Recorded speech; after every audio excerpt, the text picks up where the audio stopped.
Prologue. I was born in 1945 in Sylhet, a few hundred kilometers away from Kohima, on the northeastern border of India with Burma, where the Japanese were making ferocious bombing raids in their desperate bid to invade India. Months later, the Second World War ended, and India was on its way to partition in 1947. I grew up in a small sleepy town of East Pakistan, on the west of Ganges River, among well-knit communities and friends. But I found myself uprooted after every couple of years as my father moved from one place to another, the routine of transfer of the public servant. A large family of 5 brothers and 2 sisters. We had joy, we had fun, we had seasons in the sun. But the hills... On a cool, hazy January morning in 2002, I was taking final leave of my office at the age of 57, off to retirement after more than 3 decades of public service, of which a third was in the highest offices in the civil bureaucracy. I had gone over this moment in my mind many times before, and more so recently, trying to fathom the crossing of the divide from an active life to one of redundancy, thinking of my valedictory statement on the coping mysteries of life and beyond. Before friends and colleagues gathered to bid me farewell and gracefully taking the leave, now instead face to face that eventuality, I went blank, unprepared at the exceptional ending. A departure I was taking alone without any formal send-off. But then a few of my colleagues, quietly, rather surreptitiously, slipped into my office, avoiding public notice, lest they ruffle some feathers of the new government, which did not look kindly on my being in the office and wanted me out at the soonest. They carried a bouquet of flowers and mechanically shook hands with me before taking leave of me. An unceremonious, apologetic goodbye, not even a whimper, to the tumultuous years I had lived through in war and peace. C'est la vie. I walked out of the office. At the door were a dozen or so blithe people lined up. In reverence they bowed and touched my feet, one after another, for according to them I had been instrumental in making their jobs permanent. They had received the order from the Public Service Commission just that morning. What could be more rewarding than such a kudos when you are no more to be counted? In an instant I became a loner, a castaway involved in life with authority and power that I had gotten used to. I drove away from the office block, more appropriately a campus shaded by tall eucalyptus, an extension of Parliament building, the architectural marvel of Louis Kahn, which served as a unique landmark of the capital, and away into an uncertain world, leaving behind all the moorings that had been taken granted for so long. The identity and the recognition that had grown so used to over the year suddenly wisped away as I moved into the shadow of my life. With no job, no authority, no responsibility, no schedule, no future to look, an unending flow of time was waiting for me.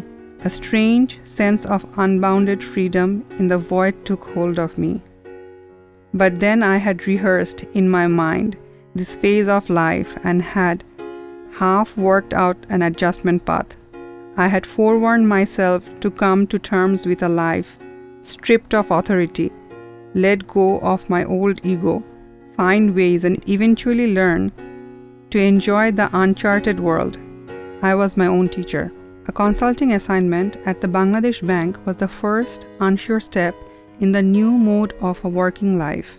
Then, as if by an oracle, a call came from one I had never met before, Ms. Sunita Mukherjee, the chief of UNFPA at Dhaka, for in-house advisory services in her office, and that was followed by a continuous work offer that not only filled my time but my pockets too, in measures I had never thought of while in government. The next half a decade was spent in the same UN premises working for its various agencies. A second round of retirement blues visited, this time shared equally by my family when we had to leave my official residence of almost 2 decades, where my eldest daughter Duli grew up and her younger sibling Mridula was born. The 1.5-storied house on a street corner of suburban Gulshan was the existential definition and canvas of halcyon years of our lives. Its walls, doors, window, patio, balcony were in definition of our family space, endeared by the green lawn, surrounded by the trees and plants and the birds of smile in the seasonal beds of flowers during the winter. They were as much a part of our life as we were theirs, and set the mise-en-scene of togetherness in time, which otherwise fleeted away into the unknown. Walls have been decried to have ears, but we found in them sentinels who sorted our tales as we made our journey through life, noises and sounds of laughter in the company of friends, our tears and joys, and the sheer languid moments, in some indestructible form, wither the decay of time in the deafening silence of subatomic world. The windows framed kaleidoscopic vista of the world outside, never the same, offering panoramic views as days rolled into nights, seasoned with a changing of the guard, and the animations of Mother Nature turned occasionally into fury. The trees and the plants had a conversational relationship with us in the rustling of their leaves, the waft of their fragrance and their mute throes of birth and death. But I was lucky to get back to my roots in a way. We moved to Banani, a couple of kilometers away, to the same parental premises where I had lived as a young man starting my professional life after finishing university education. Though sadly enough, the old house had fallen victim to the gold rush that Dhaka's soaring land price had endangered, and a new 6-storied apartment had taken its place. The duplex on 5-6 floors became our abode, with a fledgling rooftop garden as a substitute for our long years of love and yearning for plant life. Nature's gift, a majestic rain tree on the sidewalk, grew tall enough to be our neighbor across the balcony, stretching out a canopy made of tiny leaves sprinkled with cottony, two-tone white and pink flowers, an anodyne of touch to our pains for being so far removed from the smell and feel of the earth we had grown used to. As if that was not enough, doels, bulbuls, parakeets, woodpeckers sang, purred, chirped, twittered, and danced in its branches yards away from the balcony, to the immense delight of all, including visitors to our apartment. I was reminded of a Tagore song. Prangane mor shiri shakhai phagun mashe ki uchhase klanti bihin phul photanor khela. The rain tree in my front yard, immeasurably happy with the coming of the spring, its branches feisty with tireless show of unending blossoms. The birds so enamored us that we wanted to make friends with them. Duli and Mridula threw around some breadcrumbs to entice them, with no luck. It took months of confidence building before the birds conceded. The rapprochement, we stay inside while they feast on the silence of banana laid out on the parapet during our breakfast time, our terms of endearment. Since then, these birds, our extended family from the wild, were our guest all morning, rain or shine. I went for Hajj in 2003, largely at the behest of my mama, although I had an undetermined schedule for the pilgrimage in my mind. This was my first visit to Saudi Arabia too. For me, the Hajj turned out to be a journey to the netherworld as also to the antiquity. Once the initiation of pilgrimage started, with the cleansing, bathing, and then putting on the ihram, the unstitched pieces of white cloth that each male pilgrim has to wrap around, almost The same for the burial of the dead. One had the feeling of being gradually teleported to another world. The ban on some ordinary chores, like cutting the nails or having a haircut. The restraint on carnal desires and instincts, not even to hurt an ant or a fly, seemed to disempower me, as if I were among the dead, in a state of suspended animation. This was a unique privilege of previewing life from the world of the dead. The Hajj was also a sojourn to antiquity, to Prophet Abraham, whose path and events were retraced. The construction of today's Kaaba was undertaken by Abraham. The Tawaf, 7 circumambulation that one does around the Kaaba, is in remembrance of Abraham. There is a casket that preserves his footprints. The Sa'i, 7 rounds between the 2 rocky outcrops, Safa and Marwa.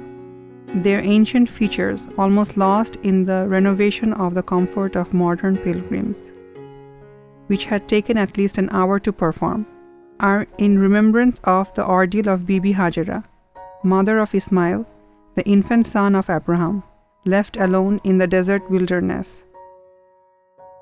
Her frenzied search for water as she ran desperately under the blazing sun along the stone-strewn parched valley.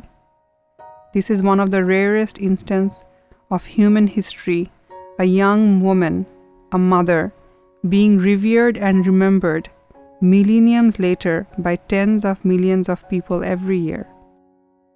The trip to Mina, the prayers at Arafat and Muzdalifah, all the details that Prophet Muhammad performed during his Hajj were in imitation of Abraham, emphasizing the common humanity across time and space. I returned home with an eclectic, in fact, an unifying view of religion after celebrating and honoring Abraham, common father of Islam, Christianity, and Judaism, our common ancestry. A verse from the Quran came in new light. Whether they are the ones who believe in the Arabian prophet, or whether they are Jews, Christians, or Sabians, all who believe in Allah and the last day and do righteous deeds, their reward is surely secure with their Lord. They need have no fear, nor shall they grieve. Before the Hajj, the rain tree next to the 6th floor balcony had taken ill, its leaves drying, falling off, and the branches shredding the skin. We were all alarmed. Since it was the property of the municipal corporation, I got one of their staff to examine the virus from a specialized lab in Chittagong, bought the medicine, and got it sprayed from the rooftop of the building around. But things got worse, and the corporation staff called off the effort, declaring, rather callously, that the tree was in a terminal state. All of us were struck with the possibility of an impending loss in the family. Knowing that Hajj is the most fortuitous occasion to ask favor from God, I prayed in front of the Holy Kaaba for the early recovery and long life of the rain tree. Days after, when I called my wife at home from Mecca with some trepidation, I inquired about the tree. Green leaves were sprouting all over its branches, was her exciting answer. I kept the secret to myself. Back home, liberated from all hang-ups, I let myself pursue whatever I felt happy about. I picked up a rather unusual friendship with a poor old lady in her 80s who had been living from one jhupri to another as she got evicted from her illegal quarters. She was a typical hunchback Pantha Buri of Bangla folk tale wrapped in a dirty sari, short, skinny, with gummy greens, walking with a stick that rose over her head, making up for her tiny torso. This time she had hitched her camp on a piece of land planned to be the extension of Banani graveyard. I watched her take care of her family of cows with a maternal devotion when, at her age, most of us would depend on others if we were still alive. While the passerby complained of the stench and the sight of dung littered around, Though I often had seen her cleaning them early in the morning, the Buri stoically went about her chores, knowing that hers was a life not cut out to keep others happy. She was a constant nuisance of civil life, waiting to be cleansed for the assertive city's image. Quite often, after my morning walk in the Gulshan Park, I would stop at her place, hand over the breakfast I had bought for her from a roadside hawker in a polythene bag, and pick up some conversation. For a brief period, two people from a world apart at their journey's end found common ground to be friends. Our family driver Munir, a young man in his early 20s, came from the southernmost district of Bangladesh on shores of Bay of Bengal. He made no secret of his ambition when he took this job with us. For him, Dhaka was merely a stopover. His eyes were set for the Middle East, where millions of Bangladeshis worked and sent home billions of dollars. The lifeline of financing our trade with the world. Munir wanted to grow out of poverty through this route and was hell-bent on making it. Duli bought him an audio cassette for learning conversational English, which Munir listened to and rapped with attention during his breaks in duty. Unwittingly, I started sharing his dream of a chauffeur's life in Arabian desert.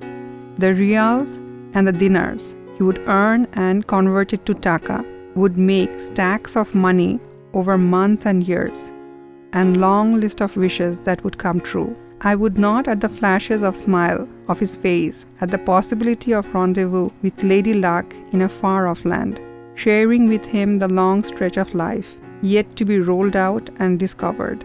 Now was just the beginning. I was in my youth again. After several disappointments, Munir eventually got his call and flew off to Qatar. My short fling and extended youth with Munir came to an end.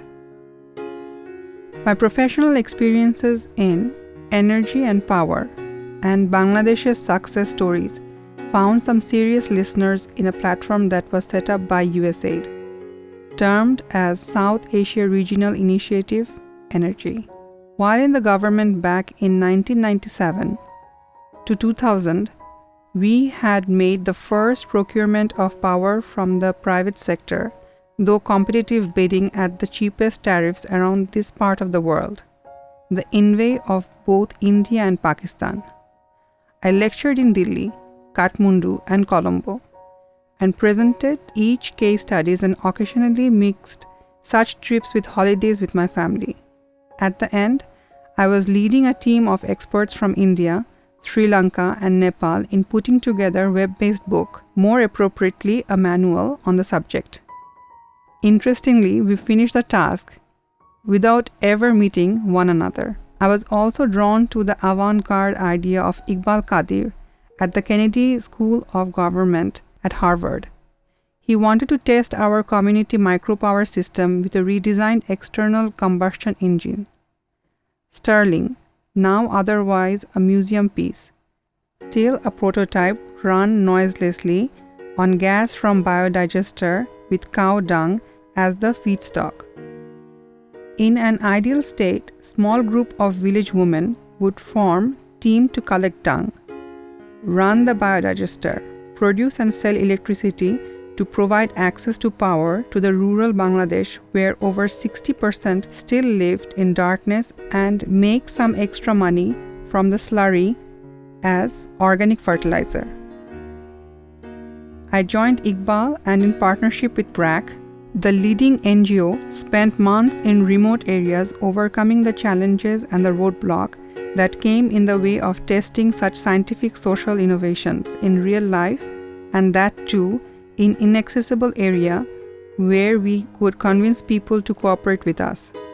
Finally, succeeding in putting 2 pilot projects in operation, and with first lights turned on as the evening darkness was just gathering, I wrote, almost in ecstasy, of a feeling of triumph over hurdles, a serene pleasure of seeing a large chunk of Dokhin Kushtia village illuminated by electricity lights, showcasing the marvel of science against a mellow glow of half moon.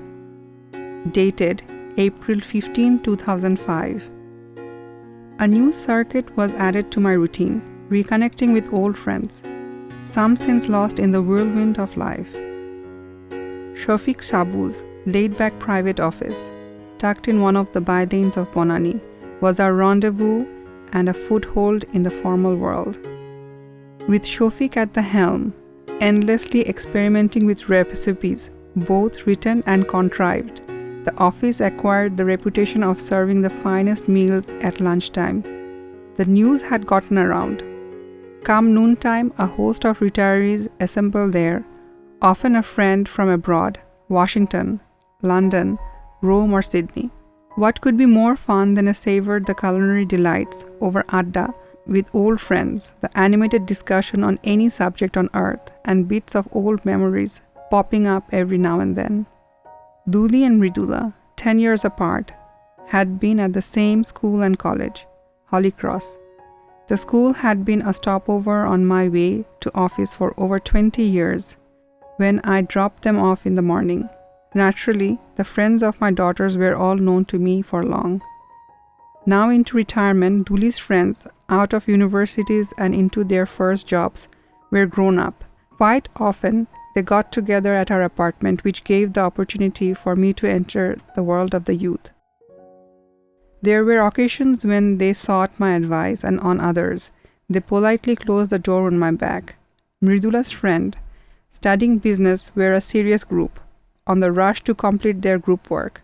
Sparingly, they came back to me to access my long years of experience and network, which I traded in exchange for a short stay into the world of the late teens. My reverse living was an attempt to remain relevant and engaged in life, but equally to relive, even for a brief moments, flashes of my teen and youth. Occasional cheap airline offers gave us the chance to take family holidays. One such package was to the island of Bali, following the terrorist bombing that killed many. Undeterred, we flew to the Indonesian paradise, swimming, snorkeling, dining, and savoring the mythical culture. Our last holidays together, knowing that Duli would be married off soon. Duli's wedding was the first in our nuclear family.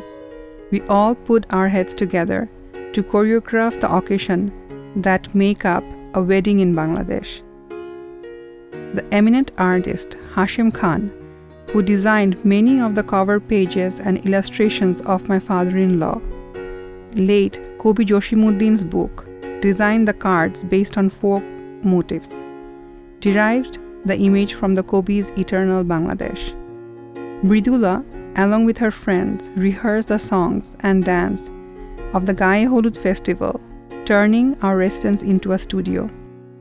I sat on an easy chair on the sidelines, watching the celebration of youth, the Holud, Mehdi, wedding, and the reception of the groom followed in quick succession as I watched with resigned happiness my daughter turned into a wife, dawning on me the succession of lives, a storyline that had been repeated over millennia, yet always a startling first experience. Duli's husband, Fahmi, a tall, handsome young man wearing a shy demeanor, joined our boisterous family. My retired life acquired a steady-state mode of quiet rhythm, leisurely landscape between early morning golf, walk in the Gulshan Park, nearly 3 hours of physical regime, breakfast followed by a quick nap, couple of hours of consultancy work, mostly on internet, till lunch, followed by noontime siesta, reading books in between, and rounded off, occasionally, with a visit at the Gulshan Club at night. The relaxed temperament made me discover ordinary things in a new light as I delved into my surroundings of people and nature, the beauty that I missed, the music that escaped my ear, the loving embrace and marvels of nature that I had not noticed. In the rush of working life, the world that passed by, on most occasions an abstract backdrop, came alive with fascinating clarity, welcoming me with open arms in their secret domain. I discovered the slow magical birth of the day from the womb of darkness at dawn, and its gradual disappearance in the embrace of night at dusk. Was awestruck at the occasional splash of stunning colors on the lingering clouds, wholly played out by a painter hidden from sight. The forlorn sighs of summer noon and ceaseless symphony of monsoon rains lured my mind into the unknowns. I leisurely looked up at the pure white cottony clouds, floating aimlessly in the blue autumn sky, and wondered at the misty veils of winter morning when the known world had quietly stolen away. And then, the sudden but subtle southerly breeze, whispering with a sensual touch the arrival of spring, was romance incarnate.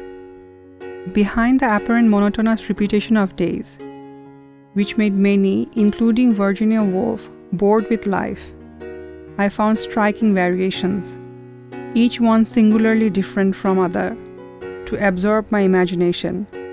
An unending flow of delightful new experiences filled my days. Gems on the sidewalk of life were filling my treasure chest.